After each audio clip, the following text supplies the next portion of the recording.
عنوان موحد، هكذا عزفت آلة الإعلام المصري على ذات النغمة غداة اختتام المؤتمر الاقتصادي. قد يستبعد توارد خواطر محرري الصحف هكذا على اختيار عبارة بعينها من خطاب السيسي: مصر تستيقظ. لعل هذا التوحد الملحوظ في الخطاب الإعلامي يعيد إلى الذاكرة قصة الأذرع الإعلامية وتوزيع المهام الذي كشفته تسريبات مكتب السيسي أكثر من مرة.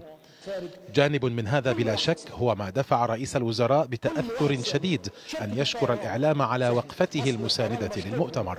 الإعلام الشريف سائل، صوت الحق اللي كان طالع من إعلام مصر الشريف سائل، الصحافة سهلت. لكن توحيد الخطاب الإعلامي على هذا النحو المثير للانتباه لم يمنع من ظهور تناقضات لافتة في قضايا أهم تتجاوز الخطاب الرئاسي. فبينما تحدثت صحيفة الأهرام في صفحة داخلية عن أكثر من 175 مليار دولار كحصيلة إجمالية للمؤتمر، اكتفت صحيفة الشروق بال60 مليار دولار التي أعلنها رئيس الوزراء في كلمته الختامية.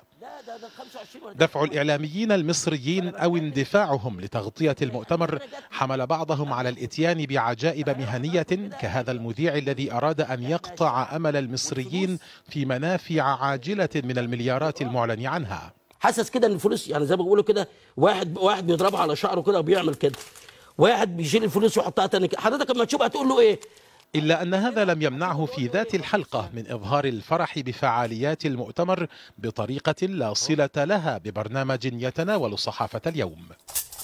ده احنا مش بنبخر الاستوديو، لا احنا بنبخر بلدنا، بنبخر النتيجة الطيبة اللي حصلت، واخدين بال حضراتكم، بنبخر الإنجاز اللي تم، بنبخر مجموعة الشباب اللي وقفوا مع عبد الفتاح السيسي بعد المؤتمر، والشباب دول هم ولاد اللواء فلان ولا ولاد الوزير فلان ولا ولاد الوزير عندنا على الإطلاق.